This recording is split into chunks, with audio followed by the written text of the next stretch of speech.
call for our gathering, the announcement, part of the con which brought you here, mentioned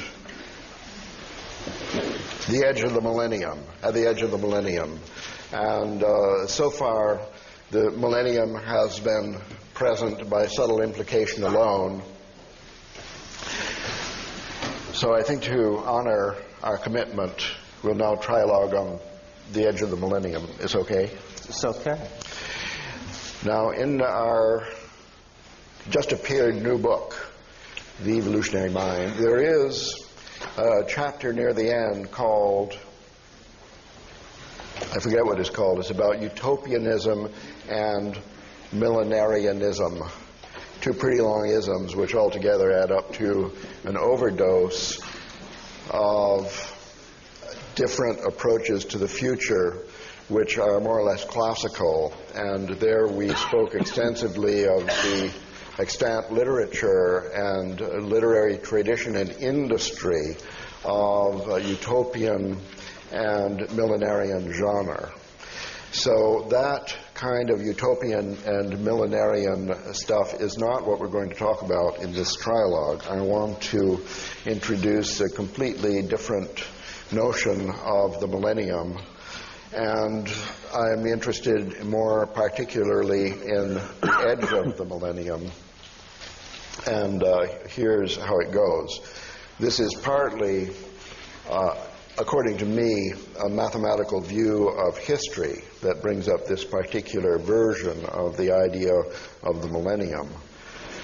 And nevertheless, other people have written a similar view of history without any explicit recourse to mathematics, so I think it's pretty general.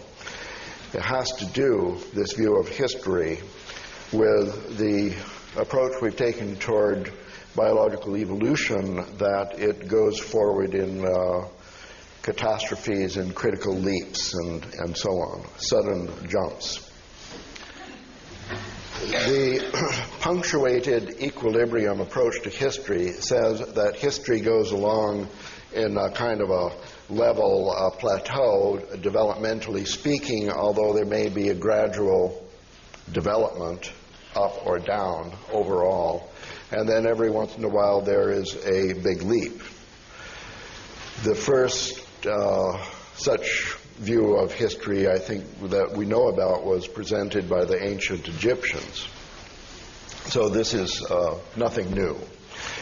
Now, in my own work, I have classified some major plateaus, including the last one, the one that we're at the end of now, according to my system of history, began 6,000 years ago or 5,500 years ago with the invention of the wheel and the first city-states and stuff like that, talking Sumer, talking Babylonia, talking ancient Egypt here.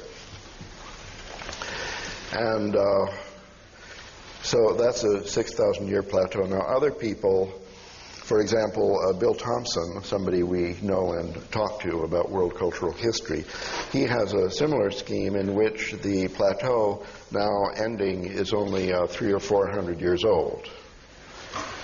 See, there were people who really wrote about this explosion idea in world cultural history was Jakob Burckhardt. Burckhardt said the Renaissance was a quantum leap in world cultural history, and then other people said, well, what about Giotto? You know, what about Patatrio? What about Boccaccio? And the truth is that whenever you look at two major milestones in history and consider that between the milestones to be a sort of a level road, then somebody will come along and find a smaller milestone in there. Nowadays we have fractal geometry, so we think that this is natural. Between any two big catastrophes, there'll be 10 smaller ones. Between any two of the smaller ones, there'll be 40 or 50 little teenier ones, and so on. The first person I know who put forward such a fractal idea of history, that it's not continuous, it's discontinuous, but the discontinuities are more or less dense, as in a fractal, the first such person is you, Terence. I give you credit in writing in my entry in the Encyclopedia of Time. You maybe have never read that book. Never read it. Well, there you'll find your name mentioned in a flattering way by me of all people. Immortality at last. At last.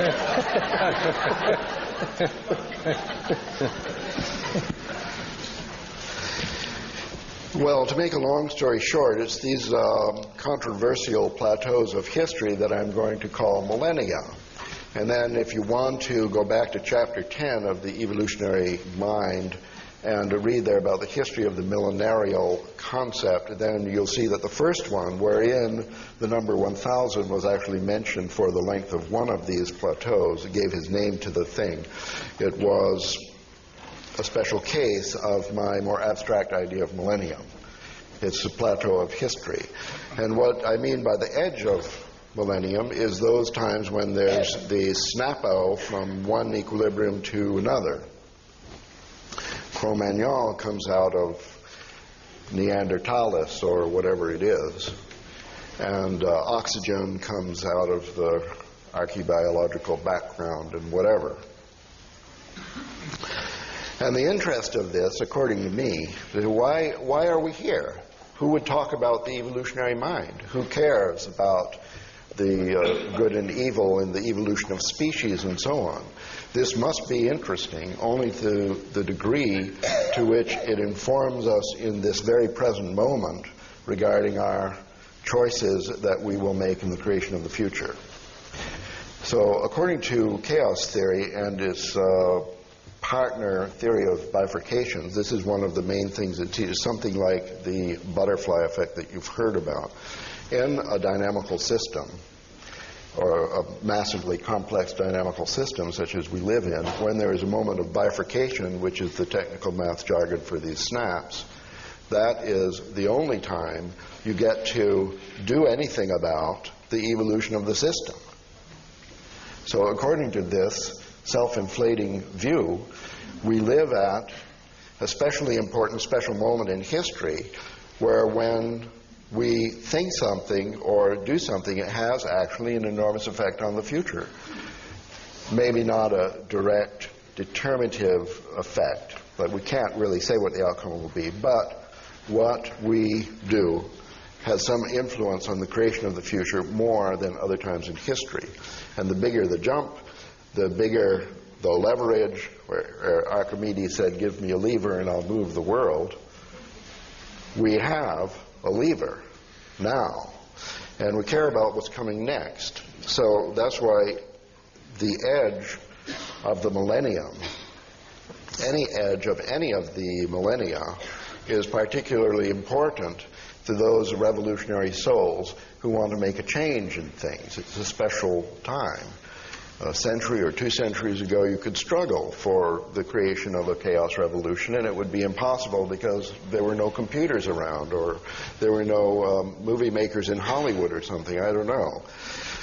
It takes more than we know about to create these special opportunities. And anyway, that's what I mean by millennium, and that's what I mean by at the edge of the millennium. And now this is only a hypothesis for the sake of discussion, but I kind of think that this is very credible, that we are now at the edge of a millennium. Therefore, we have to discuss this. And the question that I'm going to pose to you, Rupin Ter, if this isn't too radical, is to what degree do you think actually that what we are doing now matters in the creation of the future?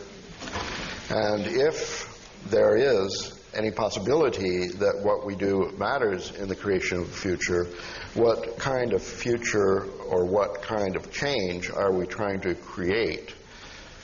And to what degree what we are actually doing, for example, what we are talking about today, what we are doing today, to what degree could that possibly be a real effect, a real benefit in creating the future that we want to create, in contrast to other things that we might do, like go to the beach and pray or whatever.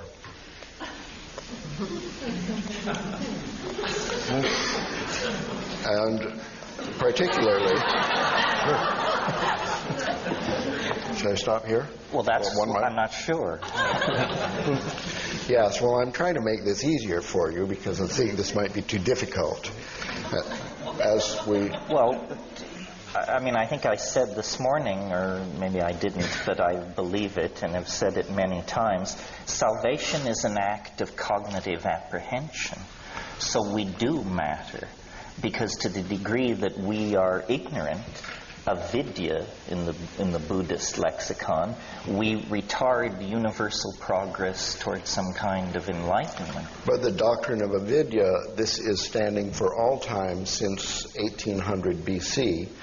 Do you agree that this is a special moment? Yes, I think so. Not only a special moment, but the other thing I would call people's attention to is the fact that no matter whether you scammed your way in here today, and no matter whether you're going to go back to an appliance box that you live in under a bridge, the odds are that you are very close to the top of the pyramid of global empowerment. You are mostly white, mostly well-educated, mostly have enough disposable income to come to an event like this. It's worth pointing out that all that rides on the backs of those who do not have such privilege. And so, yeah, this is a moment of enormous opportunity, and those who find themselves in this moment with power, defined however you care to define it, have a moral obligation to act. And I don't advocate a certain political agenda, not that we must become Marxists or that we must become anything. What we must become is clear. We have the technologies and the informational structures and all the necessary abilities to create paradise on earth, to lift up the least among us to at least an acceptable level of comfort and freedom. Why do we not do that? Because what stands in our way is our own minds, our own habits. We must change our minds.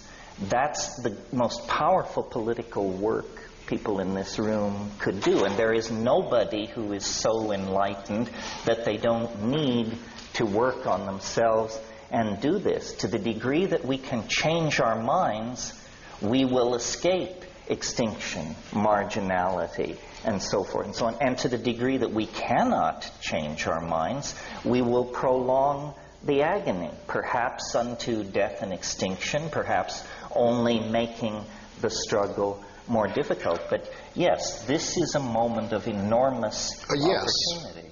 We have a yes. A yes. So you agree that it's a moment of special opportunity over the long and short scales of time, according to either mathematics or novelty theory? Yes. And you agree that we have a responsibility to do our best? Yes. And what you have to tell us is that if the 200 of us here change our minds, that would somehow have an ameliorative effect on the rest of the world and our creation of the future. Yes. How? How would it have this effect? Yes. By telepathic means, by the romance of photons. No, I think by the spread of clarity. The spread of clarity. The elimination of redundancy in the system, and the spreading of a sense of shared purpose and the possibility of achieving that purpose. It doesn't matter what you do beyond changing your mind for a better clarity? Well, I don't want to say absolutely it doesn't matter, but I think that's the first obligation. If you charge off with some political agenda that is not informed by clarity, you're going to end up with business as usual. The road to hell is paved with good intentions, but it is not paved with clarity.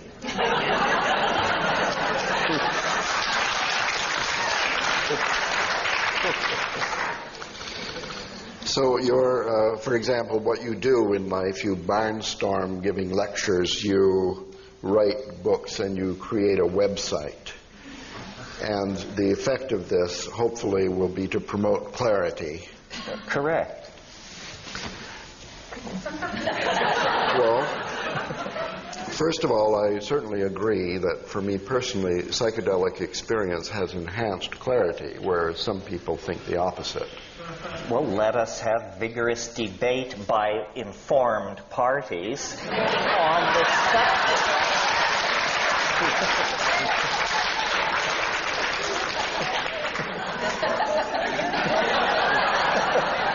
Don't forget, I've given over 300 calculus lectures in this room. It boggles my mind to look out and think, well, yeah, this is Santa Cruz. This must be Santa Cruz. No, this is the real Santa Cruz. What do you think, Roop? Well, the question really is, I mean, changing minds, you were talking about the butterfly wing effect. The question is, if we change our minds, can it have a larger effect on other people's minds? Yes. Because if we decide to recycle yet more newspaper and so on, it's not going to have that much effect. The changing mind thing, the butterfly wing analogy, suggests some major change of mind spreading through our culture. Now, I suspect that you think the medium for this transformation is the World Wide Web. I suspect that Terence thinks the medium... Well, I think telepathy is equally powerful. Yes, but... Wait, I want to hear his suspicion of me. World Wide Web? Yes, I think... No, psychedelic drugs. World Wide Web, psychedelic drugs. I still haven't understood the psychedelic drug agenda. Britain has the highest percentage of psychedelic drug consumption in the Western world at the moment. And it's not entirely clear that this has resulted in clarity spreading through... Britain is the source of and the fountainhead of the worldwide youth culture that is creating the new music, the new dance, the new forms of community, and the new resistance to consumerist values. So don't sell the old UK Come shore. to the rave tonight and see clarity created. Yes, a crucible of clarity as Home at Last plays. And Terence takes the microphone. Well, it's not always perfectly clear what's going on when you have your nose in it, you know. Well, I mean, my own agenda relies partly on the World Wide Web, not as strongly as yours. And here in this room is Matthew Clapp, who kindly runs my World Wide website. Sheldrake.org. Yes. But my own view is that this clarity involves breaking the spell of rationalism, Cartesianism, a spell woven more powerfully than ever before this morning by Terence. I mean, it took on a new level of spellbinding in the way you described it. It's to recognize that we're far more interconnected, we're far more participatory in our relation with the world than this cognitive kind of science and cognitive model of the mind would tell us. And so I think the secret to waking us up, one of the secrets, is psychic pets. As you know, this is one of my particular themes. And the purpose of... I wrote a book which some of you may have seen called 7 Experiments That Could Change the World. The purpose of this was to find simple experiments that could give us clarity on issues that we know about already, which could actually have a transformative effect on our view of the world. They're to do with changing our scientific view of the world. And the scientific view of the world is a particularly important part of the spell that binds us all and that affects our whole civilization, our whole industrial culture. And it's an exceptionally narrow and dissociated view of the world at the moment. The reason I think psychic pets could play this part is, first of all, there's more of them than psychedelics. I mean, they're everywhere. There are lots and lots of dogs and cats that have telepathic bonds with their owners. about 50% of Americans feel that they've had a telepathic bond with an animal. Now, to recognize what so many people already know, through experiments to test these to see if they're real, and so far the experiments suggest they are real, this can give permission for people to recognize what they already know. Then all these closet holists, most of us are closet holists, can come out and recognize that there's this kind of interconnection with other species and with each other that's been going on all the time, but which has been suppressed from the level of supposedly rational discourse by the idea that this is all superstition, it's not scientific, it's irrational, and so forth. I think that one of the big difficulties in our culture is the split between the rational, educated part of our minds, which we put on in public, and the participatory sense of connection which we have at home with gardens, plants, children, animals, lovers, and our nearest and dearest. And these are so dissociated that it's very hard for people to recognize that they're related in any way. Lots of dogs know when their owners are coming home in a kind of telepathic manner and wait at the door for them while they're on the way home. I calculate that tens of thousands of American scientists have dogs waiting at the door for them when they get home from the laboratory, even if they come at unusual times and in an unusual way. Yet, this phenomenon has been so subject to taboo that it's never been investigated scientifically at all. It could have been investigated at any time in the last 500 or 5,000 years. But the fact is the first investigations are happening at present. Here in the room is David Brown, who works with me, is based in Santa Cruz and is doing experiments with psychic dogs, cats, and cockatiels in Santa Cruz County. And if any of you have such animals, please let him or me know at the end, because we'd love to investigate your animals. You can take part in this research. So I think that grassroots research based on phenomena that are actually common sense, that are part of everyday life for many people, could help to wake us up, to give a greater clarity about what's really going on, and make us recognize that there's far more interconnection between us and other species and us and other people than is admitted in the scientific view of things, which is the worldview which most people feel they have permission to talk about in public. So I think that this transition, a butterfly wing effect, would be a few dogs and cats that do this being proved scientifically to be able to do it, shown on TV, would probably overnight give millions of people permission to recognize and talk about these events in their own lives. And never again would the subject be able to be stuffed back into the closet. I think these could lead to a great change in the way we think about the world. Now, it's not, of course, it's several steps from that to solving the ecological problems of the world, to dealing with the problem of multinational corporations and so on. But it's a step towards clarity, and it's one that could spread very quickly. Well, it seems to me the overarching theme here that unites all three of our positions is boundary dissolution. Psychedelic drugs dissolve boundaries. The World Wide Web dissolves boundaries. And certainly the discovery that our pets are communicating, anticipating, and understanding us is a boundary-dissolving perception. So really what we're saying is we must dissolve the artificial boundaries that confine our perceptions. Someone once said, if we could feel what we are doing to the earth, we would stop immediately. Because a man hitting himself on the head with a ball-peen hammer stops immediately. The feedback loop is very short.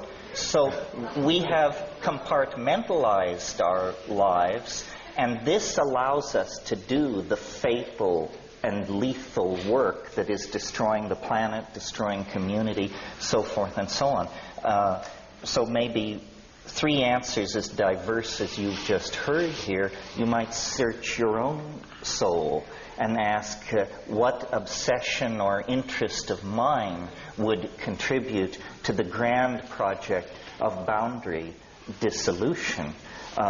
Certainly, it is not the affirmation of cultural values. Culture is a scheme for maintaining and creating boundaries. It replaces reality with a linguistically supported delusion, and behind that delusion then pogroms, programs of genocide, arms races, sexism, racism, all can operate very, very comfortably. Ralph earlier mentioned love.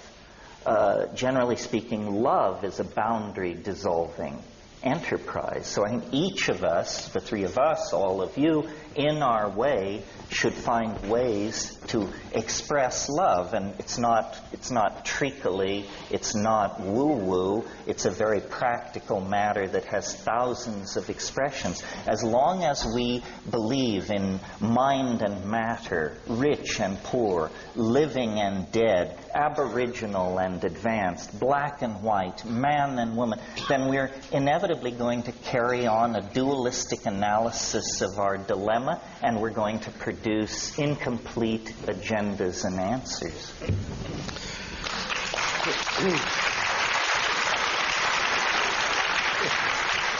Well, this is good. I agree with everything. I admire you both for your revolutionary efforts.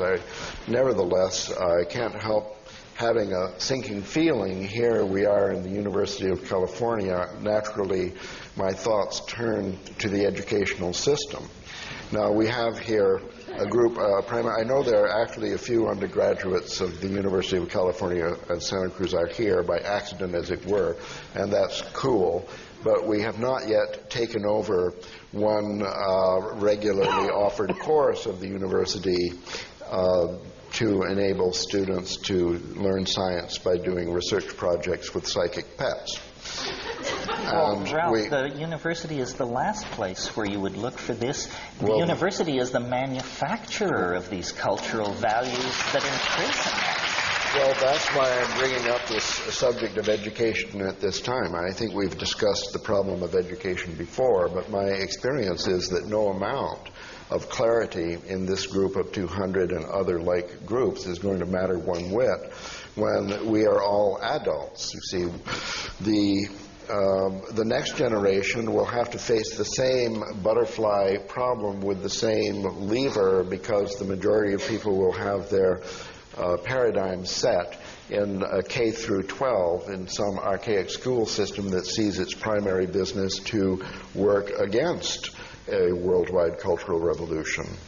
So the inertia, we have to overcome inertia, and we can talk about religion and psychedelics and getting clarity and so on.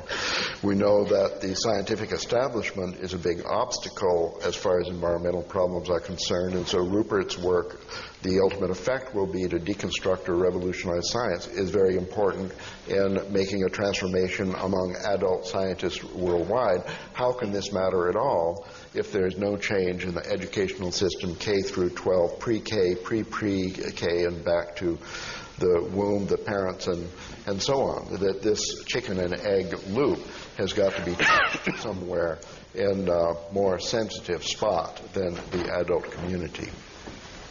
And what do you propose?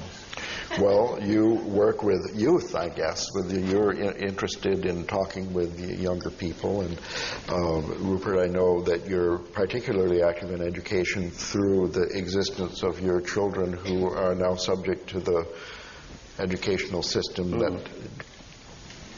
that does this criminal brainwashing that I'm talking about.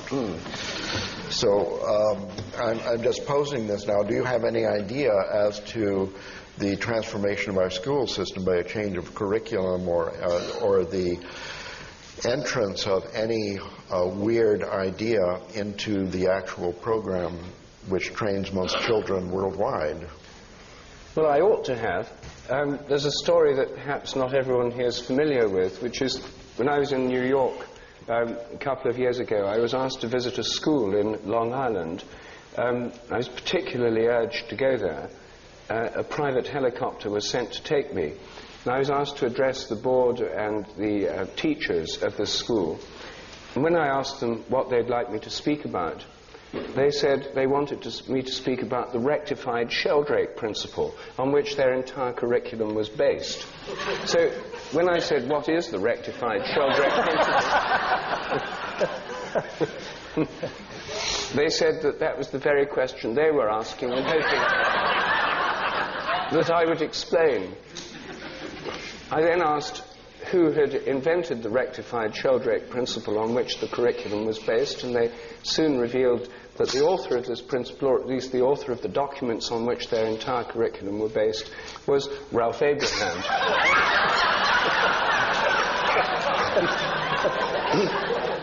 By careful questioning, I was able to find out that the rectified Sheldrake principle meant that because of morphic resonance and habits of learning, the sequence of events in which people should learn things in school should follow the historical process.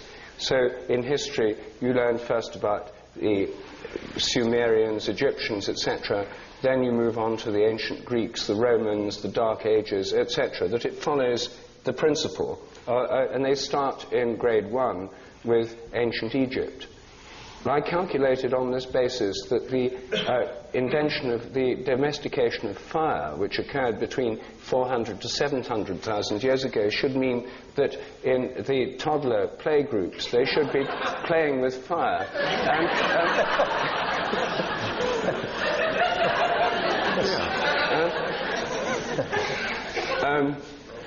I pointed this out, but that wasn't part of the curriculum I was suggesting.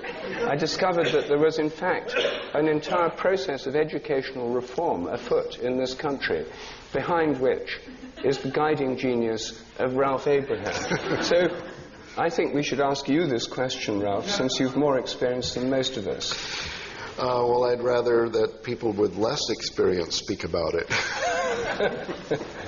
Because my experience has been very disappointing. Oh, no. No.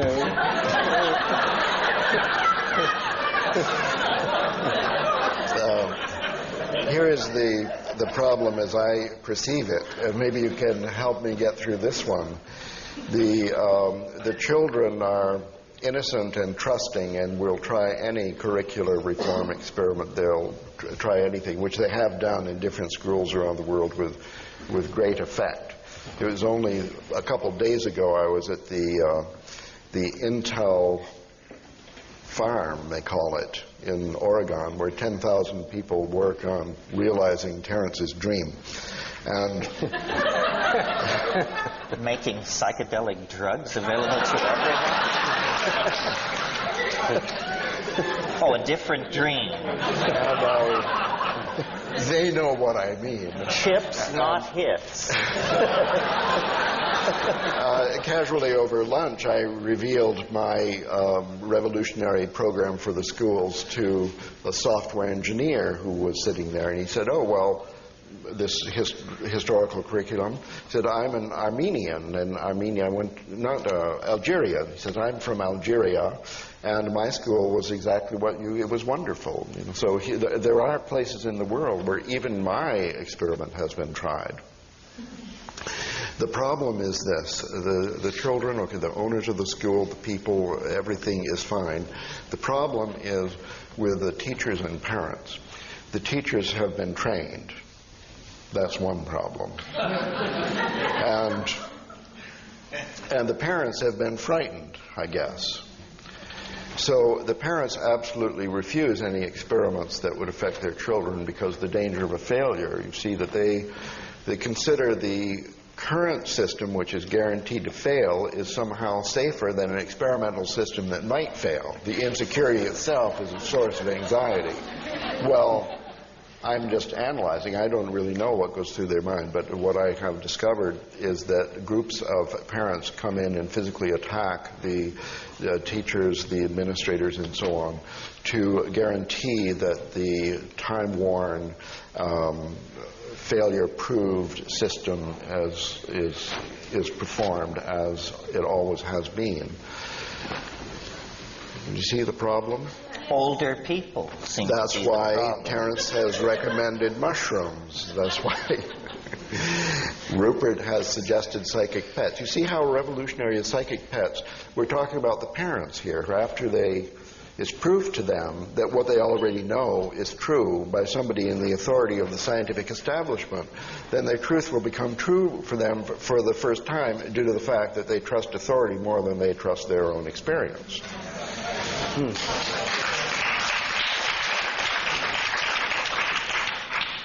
So I haven't given up yet with the educational system, but I'm still seeking some little way around this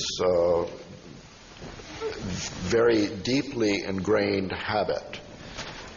And part of the problem is, as the stakes rise, the clenching on the part of the geriatric establishment becomes even more intensified. So, for example, right now, the worldwide epidemic of youth bashing is the most counterproductive thing we could possibly generate.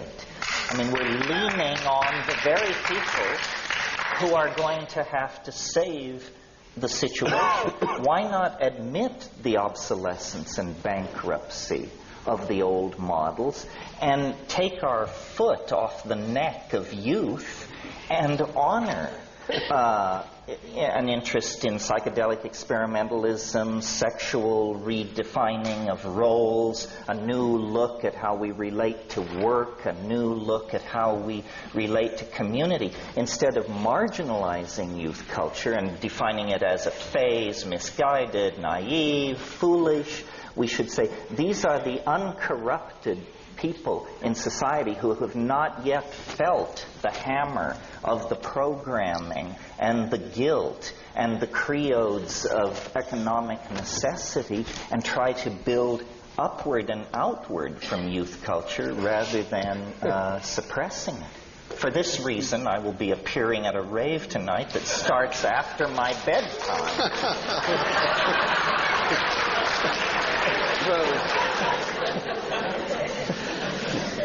I wish I could be persuaded by your persuasive rhetoric. My experience of youth culture is here are people who from the age of 2 have been watching hours a day of television, shaped by commercials cunningly designed to introduce toddlers to the consumer society, whose music is dominated by a music industry run by cynical interests, manipulative people, public relations operations, and large corporations. So to see this as uncontaminated, pure, the spirit of tomorrow, untarnished by the vices of today, seems to me to beg a number of questions. However, let me answer. I'll be there at the rave tonight too, Terence, and there I'll be able to see this paradise that's unfolding before us. Your point about television is well taken. I totally agree. I think this is the most pernicious programming and propaganda device around. It's about to be strangled by the World Wide Web. Well, and you can just turn off your TV, and I say that as someone who did. I raised my children without television because rather than just giving lip service to the idea that it's stupid, we actually acted on the perception that it's stupid. Yes, and we do too. But your other point about the youth culture's music being in the hands of capitalists and record companies is slightly out of touch with what's actually happening. For $500 you can buy a CDR burner. Bands do this, and most youth culture music is now put out in editions of under 1,000 pressings, and really the corporate middlemen have all been gone around, and the big record corporations are not at all in touch with real tastes and real creativity in the music business. They recycle garbage that they support with massive public relations programs at the same time that real creativity is alive and well and thriving on a fractalized micro scale that goes right around the desires of mass consumerism.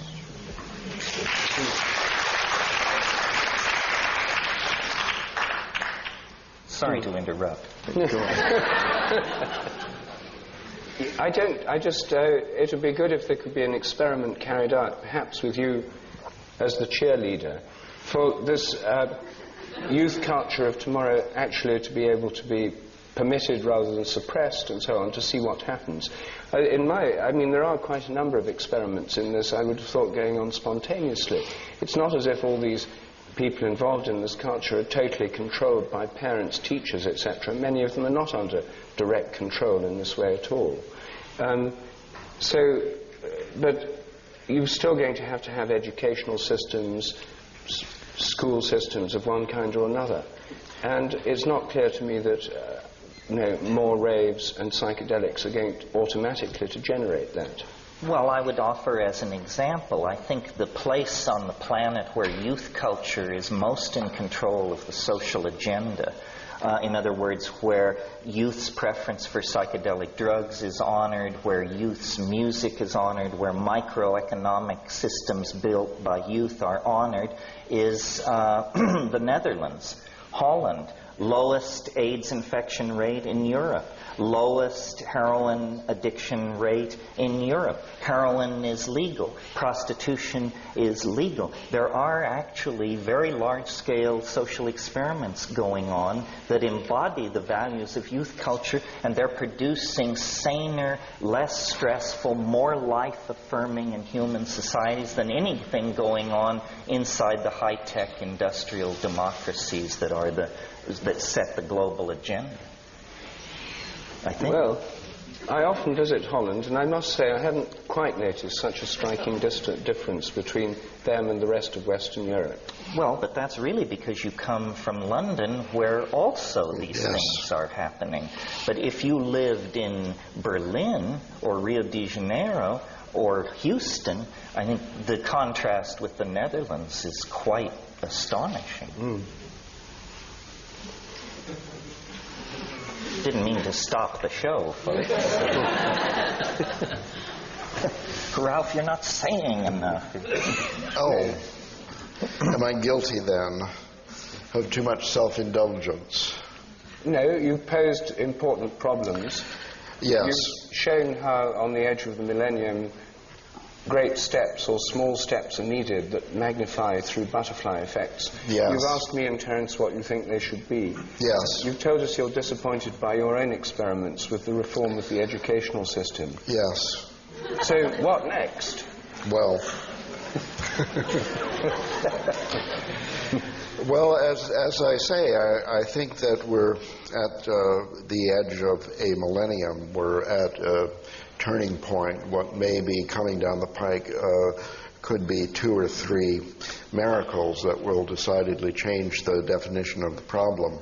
And in the meanwhile, I think that we're more or less stuck in the situation where we keep trying what we're doing and believing that it has at least some chance of having an effect. I think that the educational system might change itself by a miracle, for example.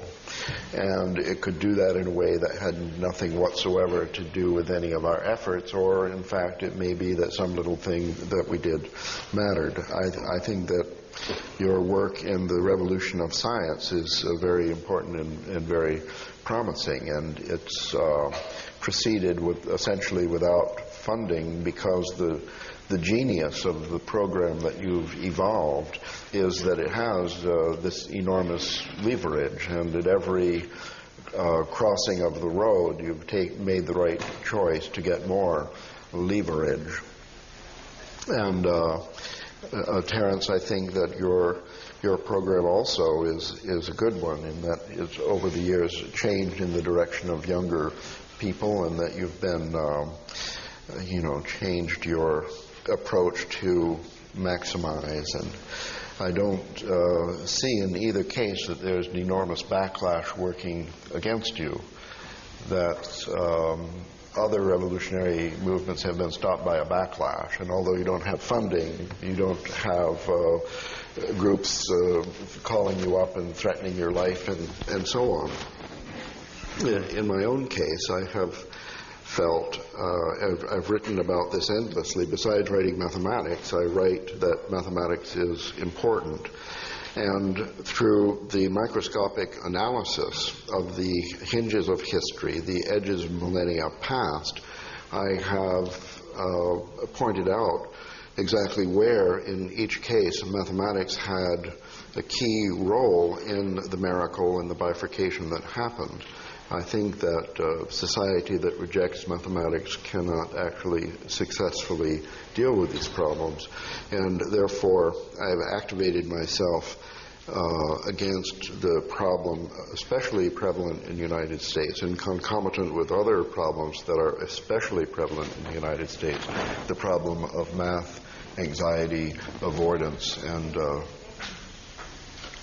misunderstanding.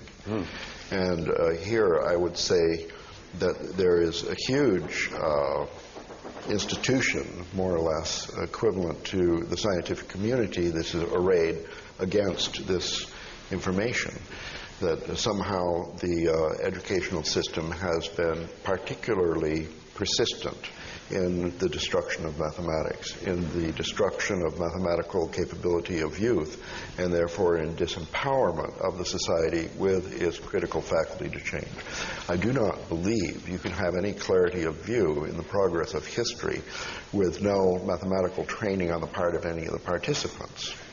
I have seen in this society that even Nobel Prize winners in physics have math anxiety to a very severe degree. I'm able to detect this because it's something that is amplified. It's behavior that emerges as soon as I walk into a room. So I guess I feel in some that my own efforts have been rather less successful, or maybe I haven't been as clever in turning to the left or right at the crossings of the road. The problem is already much less severe in other countries, so it seems like we needn't worry too much. In Europe, throughout Europe, for example, the problem of the destruction of mathematical capability is far less severe. The only thing really disturbing there is that it's growing at an alarming rate, that it's they're inheriting the disease from the United States, a spreading disease based on standardized examinations like the SAT and equivalent movements. So there you have it, a problem that's so bad that the very mention of the word mathematics produces an aversion reaction that is paralyzing, so that much as I hate to, and you've seen this today, that I can go through an entire day without mentioning mathematics, with mentioning mathematics but not the word mathematics, in the hopes of tricking people into recognizing that some ideas like this that have to do with perception of space-time patterns in the abstract, that these skills are useful. Can I add to that? I mean, I don't think what Ralph means is that it's a tragedy that most people can't factor a quadratic equation. I think he speaks as he does because he is so professionally immersed in these issues. As someone somewhat more distant from all of this, but in agreement from Ralph, the failure to teach mathematics in practical, social, and political terms boils down to a failure to teach logic and discriminating understanding. The great evil, in my humble opinion, which haunts our enterprise, and I say this realizing I'm setting the fox among the chickens, the great evil that has been allowed to flourish in the absence of mathematical understanding is relativism. And what is relativism? It's the idea that there is no distinction between shit and shinola. That all ideas are somehow operating on equal footing. So one person is a chaos theorist, another is a follower of the revelations of this or that New Age guru. Someone else is channeling information from the Pleiades.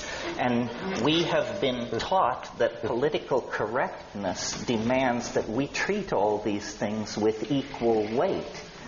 Because we have no mathematical ability, no logical ability, we don't know how to ask the questions that expose some positions as preposterous, trivial, insulting to the intelligence, and unworthy of repetition. So we all are very comfortable bashing science and flailing away at that, but that isn't our enemy. Science is capable of undertaking its own reformation and critique, and has been engaged in that fairly vigorously for some time. The enemy that will really subvert the enterprise of building a world based on clarity is the belief that we cannot point out the pernicious forms of idiocy that flourish in our own community.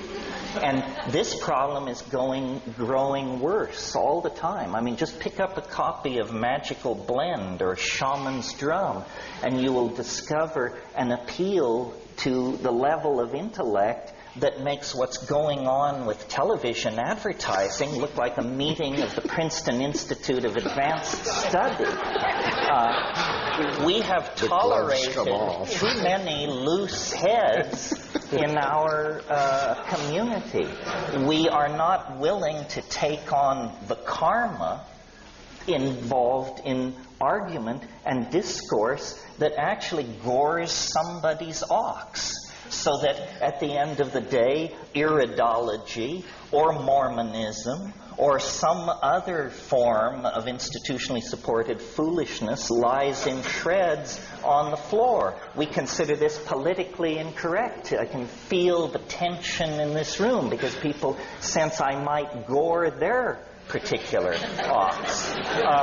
If we had learned mathematical logic or reason or rules of evidence, when someone approaches us excited to inform us that the ruins of Lemuria have been spotted in the deep sea off Big Sur or something like that, we would be able to respond to that with the contempt it deserves. I had a conversation about this recently with someone who, if I had to describe their job category, I would describe them as mafiosa. And I said, what do you think of the abduction phenomenon? And without hesitation, this person said, there are just so many foolish people in the world. And to me, all of these things are intelligence tests. And the people who pass the intelligence test are not worrying about pro bono proctologists from other star systems showing unannounced in their bedrooms. So, we have perfected politeness. We have perfected the ability to listen to damn foolishness without betraying by so much as the flick of an eyebrow that we realize what we're in the presence of. Now I think it's time to refine our mathematical skills, learn to think straight, and not be afraid to denounce the pernicious forms of foolishness which are vitiating the energies of our community and making us appear marginal and absurd in the discourse about truly transforming society.